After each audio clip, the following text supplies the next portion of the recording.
भ्रष्टाचार का आरोप लगा रहे हैं, उनके खिलाफ आप न्यायालय जाइएगा। अगर आपके पास सबूत है तो आप न्यायालय क्यों नहीं जाते?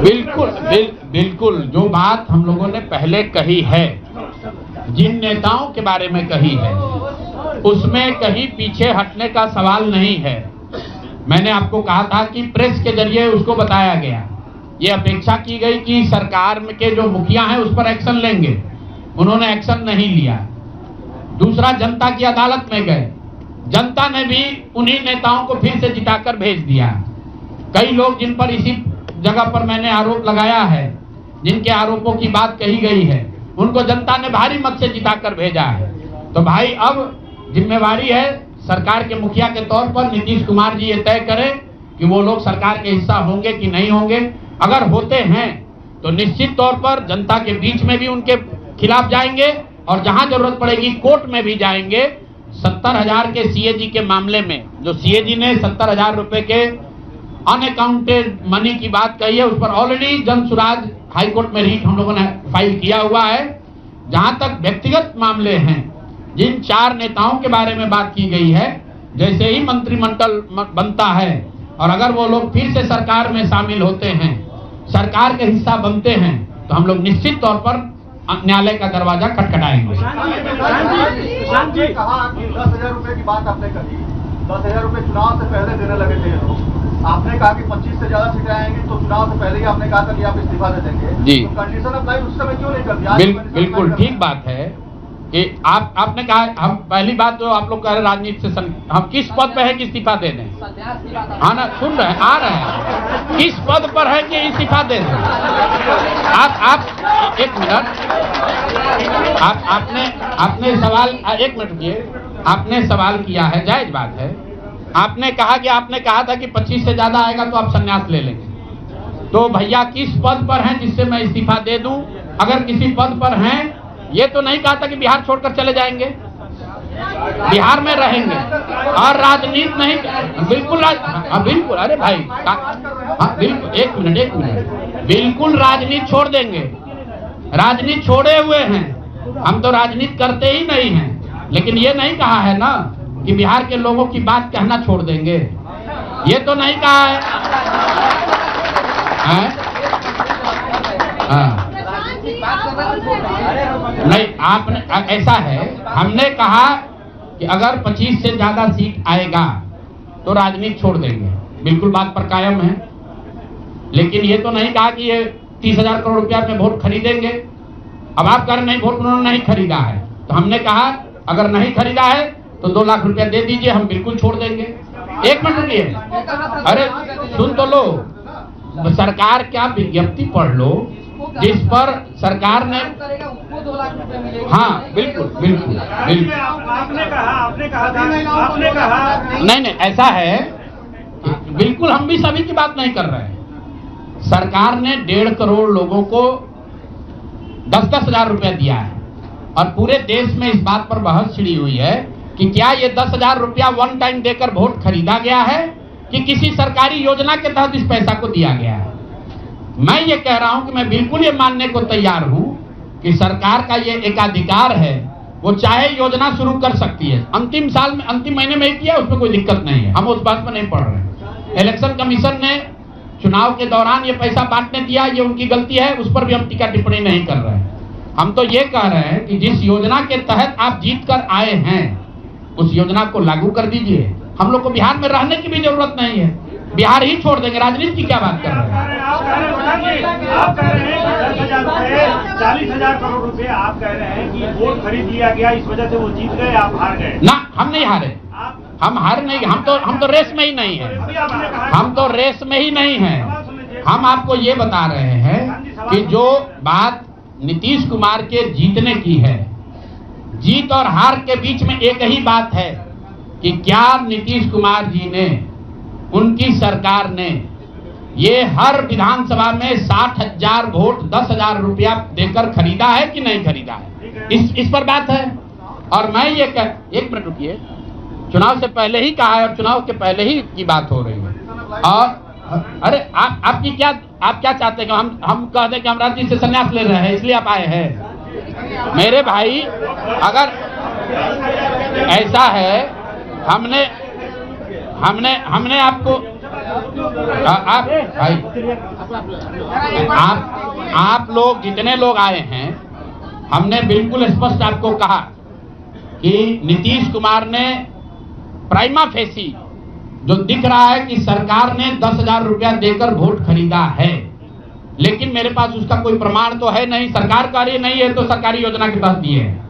योजना की जो गजट ऑर्डर है वो देख लीजिए, उसमें लिखा क्या है कि 10,000 रुपया आपको स्वरोजगार के लिए महिलाओं को दिया जा रहा है और जरूरत के मुताबिक अगले 6 महीने में। उसमें लिखा है कि अगर आपकी योजना सरकार को लगेगी कि ठीक है, वही बात। अरे आप, अरे भाई, हम हिंदी में लिखा है, उसको फिर से जारी कर देंगे, सब लोग पढ़ लेगा। सरकार ने ये नहीं कहा कि ये 10,000 वन टाइम पेमेंट है। उन्होंने कहा कि स्वरोजगार की योजना की तहत आपको 10,000 रुपया दिया जा रहा है और अगर एडवांस पैसा, एडवांस, एक मिनट रुकिए, और 2 लाख रुपया अगर आप स्वरोजगार में का काम करेंगे, अगर आप अपने पैर पर खड़े होने की योजना करेंगे तो 6 महीना में आपको 2 लाख रुपया और दिया जाएगा। ठीक बात है।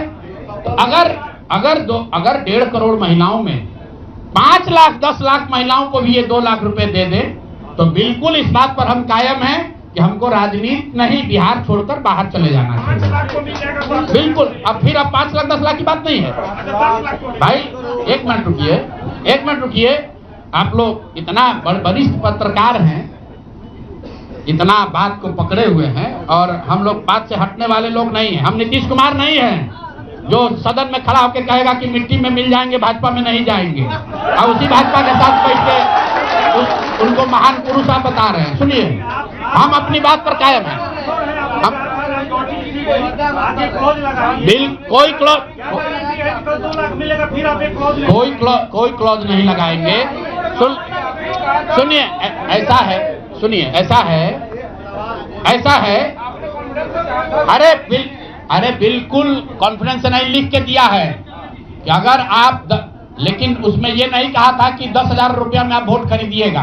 अगर हर विधानसभा में 10,000 रुपया नहीं दिया गया है तो आप बता दीजिए ये सत्य नहीं है। आप कह रहे हैं कि आप राजनीति छोड़ दीजिए, तो हम राजनीति के किस पद पर है जिसको छोड़ दें? आप बता दीजिए। सवाल ये है कि आपने कहा था 25 सीट आएगी तो हम राजनीति छोड़ेंगे जी। आज आप एक क्लॉज लगा रहे हैं, तो ये क्या भरोसा है कि कल अगर बिल्कुल आप भरोसा मत कीजिए। हमने जो बात अपनी कहनी थी, हमने आपको बात कह दी। हम अभी इस बात पर, अपने आकलन पर कायम हैं कि 3 बरस की बिहार की गांव-गांव की यात्रा के बाद जो मुझे दिखा, जो समझ में आया, उसके हिसाब से नीतीश कुमार को 25 से ज्यादा सीट नहीं आना चाहिए था, सिवाय इसके कि उन्होंने हर विधानसभा में उनकी सरकार की ओर से 10,000। 1 मिनट भैया, अरे आया है भाई, आया है, लेकिन उसके वो खरीद के आया है कि नहीं वो अभी दिख जाएगा 6 महीना में। आज आप लगा रहे हैं। ठीक है, आगे कौन जानता था? बिल्कुल, ये हमने आपको अपने वक्तव्य में कहा कि हम लोग बिल्कुल असफल साबित हुए। हमने जो बात यहाँ बिहार के लोगों को बताई वो लोगों को समझ में नहीं आया है, लोगों को स्वीकार्य नहीं है। हम अपनी गलती मान रहे हैं, लेकिन जो मैंने आपको कहा कि वोट नहीं मिलना, सुनिए, वोट नहीं मिलना गुनाह नहीं है, वोट नहीं मिलना क्राइम नहीं है। हमने भ्रष्टाचार नहीं किया है, हमने हिंदू मुस्लिम नहीं किया है, हमने जाति की राजनीति नहीं की है, हमने वोट नहीं खरीदा है। दिक्कत है क्या? चलिए आगे बढ़िए। पूरे प्रेस वार्ता में एक ही व्यक्ति तो नहीं पूछेंगे। आपकी चुनाव की लड़नी क्या है और जो वोट चोरी का मुद्दा बाकी विपक्ष उठा रहा है उस पे मैं वोट चोरी के मुद्दे पर हम लोग का स्टांस जो है वो बिल्कुल क्लियर है पहले दिन से। ये बिहार का मुद्दा नहीं है। जो चुनाव की पूरी प्रक्रिया है उसमें वोटर लिस्ट बनने से लेकर आचार संहिता के अनुपालन का, वोटिंग के दिन के, जैसे यहाँ पर आप जीविका की दीदियों को बाकायदा आपने मोबिलाइजर बनाकर सरकारी व्यवस्था के तहत बूथ में बैठाया है। तो पूरे आचार वोटर लिस्ट बनाने की प्रक्रिया, आचार संहिता के अनुपालन की प्रक्रिया, वोटिंग के दिन जो हो रहा है वो, उसमें सरकारी तंत्र का इस्तेमाल, दुरुपयोग या उपयोग, और वोटिंग के बाद जो महाराष्ट्र से लगातार दिख रहा है कि अंतिम 2 घंटे में 15%, 20% एक्स्ट्रा वोट होना, फिर चुनाव आयोग का उसका डिटेल नहीं जारी करना, और 3 दिन के बाद ये बताना कि इतना वोट हो गया। ये बड़े मुद्दे हैं। हम लोग बहुत छोटी पार्टी हैं, हम लोग को तो इतना नहीं ताकत है, लेकिन आपके माध्यम से मैं ये जरूर देश के विपक्ष को ये कहना चाहूंगा कि इस पर गंभीरता से बात करने की, और इसको जरूरत पड़े तो सुप्रीम कोर्ट में ले जाने की जरूरत है कि आज की तारीख में, आज की स्थिति में जो आचार संहिता पहले से बना हुआ है वो कितना कारगर है या नहीं कारगर है। अगर सिर्फ इसमें वोटर रोल की बात नहीं है, एसआईआर सिर्फ वोटिंग रोल की बात है, लेकिन जिस तरह से वोटिंग हुई है, आप बताइए कि सुरक्षा कर्मियों में होम गार्ड को यहीं पर इसी बिहार में लालू जी की जब सरकार थी, टीएन सेशन का जमाना था, उन्होंने कहा था कि नहीं, कोई लोकल आदमी यहाँ चुनाव की प्रक्रिया में हिस्सा नहीं लेगा, होम गार्ड का कोई आदमी हिस्सा नहीं लेगा। उसी बूथ पर आप आज के चुनाव आयोग ने उस जीविका दीदी को बैठाया है जिसको एक तरीके से सरकार ने कॉन्ट्रैक्ट दिया है कि आपको इतने लोगों को वोट दिलवाना है। मैं आपको एक उदाहरण देता हूं। मधुबनी विधानसभा क्षेत्र है, मैं डिटेल में नहीं जाना चाहता था लेकिन आप कुरेद रहे हैं। मधुबनी विधानसभा क्षेत्र है, वहां से उपेंद्र कुशवाहा जी के पार्टी के उम्मीदवार चुनाव जीत कर आए हैं। मैं पूरे यहां पर जितने मीडिया के साथी हैं, जितने यहां चुनाव के विशेषज्ञ हैं, आप भी यूट्यूबर हैं, मैं दावा कर रहा हूं आज हो 5 महीने के बाद हो, आप मधुबनी विधानसभा क्षेत्र में जाइए, वहां पर एनडीए के प्रत्याशी को 1 लाख से ज्यादा वोट आया है। एनडीए को वोट मिला, 10,000 रुपए के लिए मिला, नहीं मिला छोड़िए, हम इस बात से दंग हैं कि मधुबनी में कितने लोग ऐसे हैं वोटर जो कि उपेंद्र कुशवाहा जी के पार्टी का सिंबल भी जानते हैं। भाई अलायंस वोट तो उनके पार्टी के सिंबल को पड़ा है ना, अलायंस का कोई सिंबल नहीं है।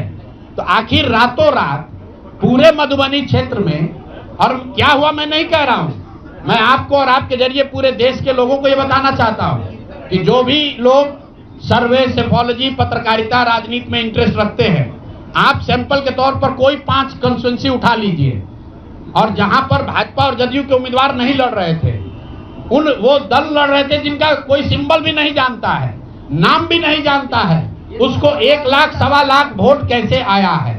हमारे पास कोई प्रमाण नहीं है कि वो वोट कैसे आया, लेकिन राजनीतिक सामाजिक क्षेत्र में जुड़े होने के नाते ये आश्चर्य का विषय है कि जिस मधुबनी क्षेत्र में लोग ये नहीं जानते हैं कि कौन सा प्रत्याशी लड़ रहा है, कौन सा पार्टी लड़ रही है, उस पार्टी का सिंबल क्या है, उसको 1.25 लाख वोट आया है, और जो लोग वहां जीवन भर राजनीति कर रहे हैं उनको वोट नहीं आया। संभव है कि उनको इतना समर्थन है, लेकिन मेरा आपसे आग्रह ये, भाई देखो 1 मिनट आप रुक जाइए, आपका सवाल 10 ले चुके हैं, और भी तो लोग हैं, आपका एक और ले लेंगे, आप शांति से बैठिए, ऐसा मत घबराइए, हम यहाँ बैठे हुए हैं। और मेरा आपसे अनुरोध है, मैं कोई आरोप नहीं लगा रहा हूं, लेकिन मधुबनी जैसे 5 सीट का मैं आपको हवाला देना चाहता हूं, जहां पर चुनाव के 12 दिन 15 दिन पहले यह तय हुआ कि कौन पार्टी चुनाव लड़ेगी, उस पार्टी का नाम कोई नहीं जानता है, उसका सिंबल कोई नहीं जानता है, और 1,20,000 वोट अगर किसी विधानसभा में आ रहा है, इसका मतलब है कि हर घर से 2 से 3 वोट आया है। आपको आंधी दिखनी चाहिए वहां पर। ये मतलब विधानसभा के स्तर पर 1,20,000 वोट लाना साधारण बात नहीं है। 1,20,000 वोट आया है, कैसे आया है? इसकी 2 ही वजह हो सकती है, या तो जो 60,000 लोगों को आपने 10,000 रुपया दिया और उन लोगों ने ये जिम्मेवारी ली कि भाई 10,000 रुपया हमको मिला है, मैं और अपने घर के लोगों को वोट मैं दिलवाऊंगा या दिलवाऊंगी, या फिर कोई ऐसी बात है, अदृश्य शक्ति है जो हम लोग को हमारे समझ से बाहर है कि भाई कैसे ये संभव है। और मैं ये नहीं कह रहा हूं कि वहां वोट कैसे पड़ा, मैं आपको खुली चुनौती दे रहा हूं, आज चलिए मधुबनी। मैं 3 दिन से प्रेस इसलिए नहीं कर रहा हूं कि मैंने अपने लोगों को वहां भेजा है, और मधुबनी में मैंने कहा भाई पूछो तो कि उपेंद्र कुशवाहा जी के पार्टी का सिंबल क्या है। 30% लोग को सिंबल नहीं मालूम है कि सिंबल क्या है, और उनको 1 लाख से ज्यादा वहां वोट आया है। मुझे उपेंद्र कुशवाहा जी से कोई लड़ाई नहीं है, उनको उनके पार्टी के प्रत्याशी से कोई मुझे लेना देना नहीं है। मेरा सिर्फ ये कहना है कि ऐसी कौन सी विधा है कि हम लोग 3-3 साल का एक विधानसभा में घूम रहे हैं, लोगों को ये नहीं मालूम है कि जन स्वराज का चुनाव चिन्ह क्या है। और ये लोग 10 दिन चुनाव के पहले आए, उस पार्टी का नाम मधुबनी शहर में लोग नहीं जानते हैं, उस पार्टी का सिंबल घर घर पहुंच गया और उसको 1,20,000 लोगों ने वोट दे दिया। तो मेरे भाई, ये बहुत बड़ी चुनाव की विधा है। जी को पूरा पटना जानता है। अच्छा ये बताइए कि ये तो दूसरे की बात है, आपकी रणनीति में क्या कहीं चूक हुई? भारी चूक हुई। मैंने आपको पहले कहा कि भारी चूक हुई, और जो भी चूक हुई है उसको सुधारने के लिए पूरी ताकत लगाएंगे। फिर से बैठेंगे, ड्राइंग बोर्ड पर जाएंगे और देखेंगे कि जो चूक हुई है उसको कैसे सुधारा जाए। लेकिन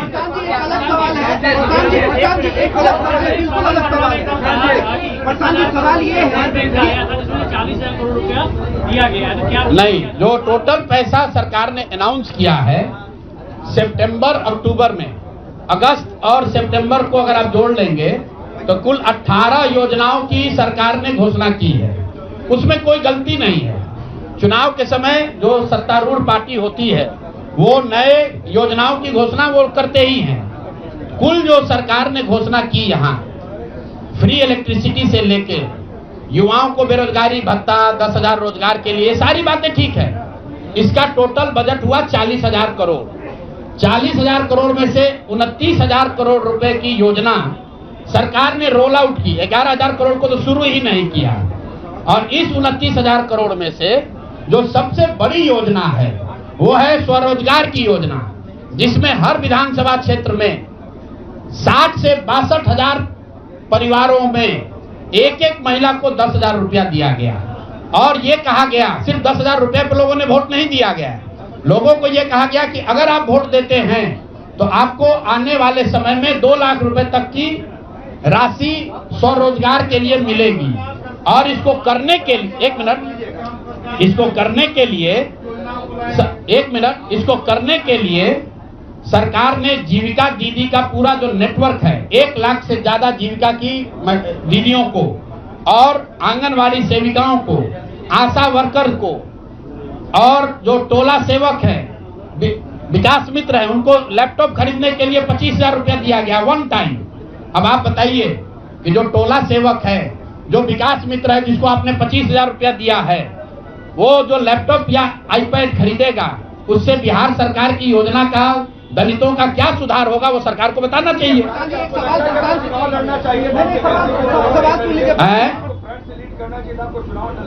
भैया ऐसा है कि जब हमारे दोस्तों, हमारी बात को जनता ने माना ही नहीं है तो हम लड़े या न लड़े। इमरान, एक मिनट रुकिए, आज सुनिए, अरे एक सवाल आपने पूछा या तो जवाब दे लें। इमरान खान ने अपनी पार्टी शुरू की थी पाकिस्तान में, आज से करीब 25-30 साल पहले, और वो खुद पहले चुनाव में 7 जगह से चुनाव लड़े। उनकी पार्टी तो हारी, वो 7 जगह से खुद भी हारे। तो मेरे चुनाव लड़ने नहीं लड़ने का वो एक टेक्निकल बात है, उस पर चर्चा हो सकती है। कुछ लोगों का ऐसा मानना हो सकता है कि मेरे लड़ने से फायदा होता, कुछ लोगों का ऐसा मानना है कि मेरे न लड़ने से फायदा है, वो अलग विषय है। मैं तो आपको पहले एक लाइन में स्वीकार कर रहा हूं कि 3 बरस में जन स्वराज ने जो भी प्रयास किया उसको बिहार की जनता ने स्वीकार नहीं किया। नहीं, ठीक है प्रशांत जी, एक सवाल है। आपने कहा था प्रशांत जी कि जनता से पूछकर हम टिकट देंगे। एक मिनट, आप बिहार को समझ नहीं पाए, इस बात को मानते हैं? बिहार को मैं समझ नहीं पाया, बिल्कुल मान लेंगे, इसमें क्या दिक्कत है? प्रशांत जी आपने कहा, आप मेरे सुनिए, ऐसा है कि मुझे बिहार की समझ कम है या नहीं है, ये कह देने मात्र से अगर आप बहुत खुश हो जा रहे हैं तो आप खुश हो जाइए कि हमको बिहार की समझ नहीं है।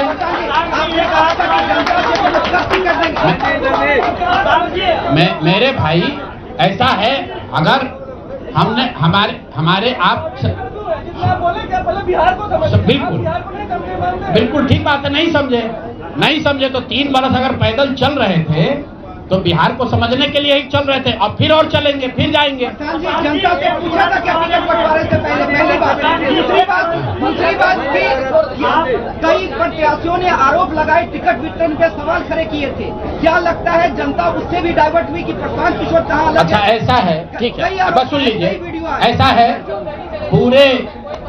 पूरे महीने, पूरे चुनाव के दौरान मैंने आपको पहले कहा कि हमसे गलती हो सकती है, लेकिन हम लोगों ने गुनाह नहीं किया है। आप लोग जो बात कर रहे हैं वो इस अंदाज में बात कर रहे हैं जैसे प्रशांत किशोर ने कोई गुनाह कर दिया है, बिहार को सुधारने का प्रयास करके कोई गुनाह कर दिया है, और आप लोग आए हैं हमारा यहाँ पर पोस्टमार्टम करने।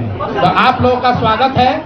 रुकिए, एक मिनट रुक जाइए, आप बहुत भारी पत्रकार हैं, 8-9 सवाल कर चुके हैं, और लोगों को भी मौका दीजिए, आपका भी सवाल किया जाएगा। एक मिनट रुक जाइए, अरे रुक जाओ भाई, एक मिनट रुकिए। जहां तक बात है बिहार को समझने नहीं समझने की, तो मैं बिल्कुल कैमरे पर आपसे मान रहा हूं कि मुझे नीतीश कुमार, लालू जी, सम्राट चौधरी, अशोक चौधरी जैसे धुरंधर नेताओं की तरह बिहार की समझ नहीं है। मुझे नहीं समझ है कि बिहार को जातियों के आधार पर कैसे और बांटा जाए। मुझे इस बात की समझ नहीं है कि बिहार को हिंदू मुसलमान के नाम पर कैसे और बांटा जाए। मुझे ये समझ नहीं है कि 10,000 रुपया देकर कैसे वोट और खरीदा जाए। जिनको समझ है वो लोग जीत कर आए हैं, और उनको सत्ता मुबारक हो, और बिहार की जनता को वो लोग मुबारक हो। आपने कहा कि अरे रुको भाई, अब इनके सवाल का जवाब दे ले। अच्छा, उनके बाद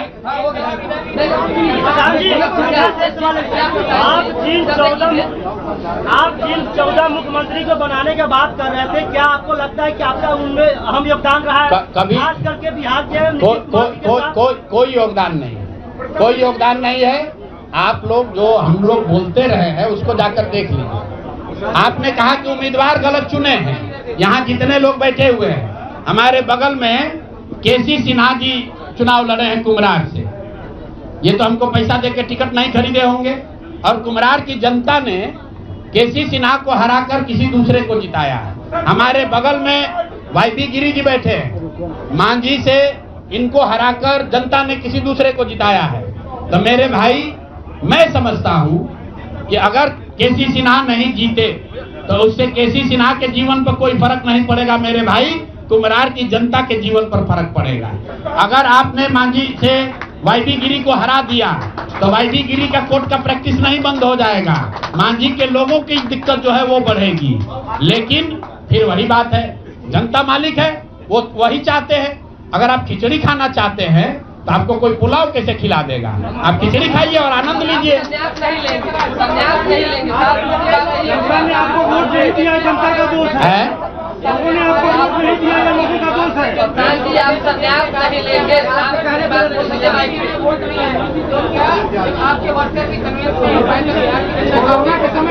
नहीं, ठीक बात है। हमने आपको पहले कहा कि जो कुछ भी हम लोगों ने प्रयास किया उसमें जनता को हम लोग नहीं समझा पाए, और उसका दोष हम पर है, उसकी जिम्मेवारी हम लोगों पर है। और लेकिन अगर नहीं समझा पाए तो उसको समझाने की जो आगे की जिम्मेवारी है वो भी हम ही पर है।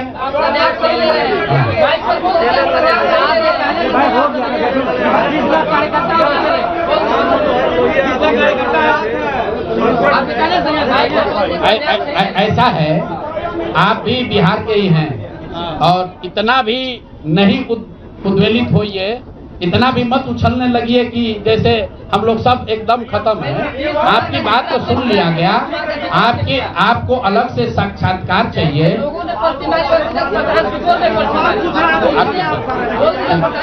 सवाल का सिलसिला बंद। चलिए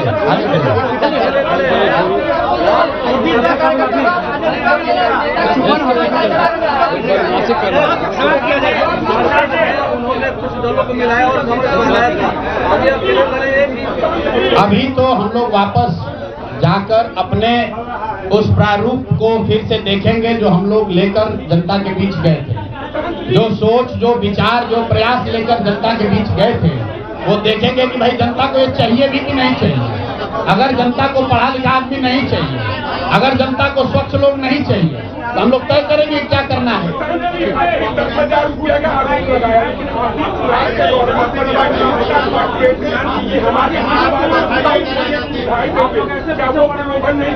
प्रलोभ, देखिए, चुनाव के दौरान वादा करना एक बात है और किसी को रुपया दे देना दूसरी बात है। पहली बार देश के इतिहास में ऐसा हुआ है कि वोटिंग के पहले 2 दिन पहले, 4 दिन पहले आपको बजाबता घर बुलाकर 10,000 रुपया दिया गया है और ये कहा गया है कि आप अगर एनडीए को वोट देंगे, नीतीश कुमार को वोट देंगे, तो आपको 2 लाख रुपए तक की और राशि आगे मिलेगी।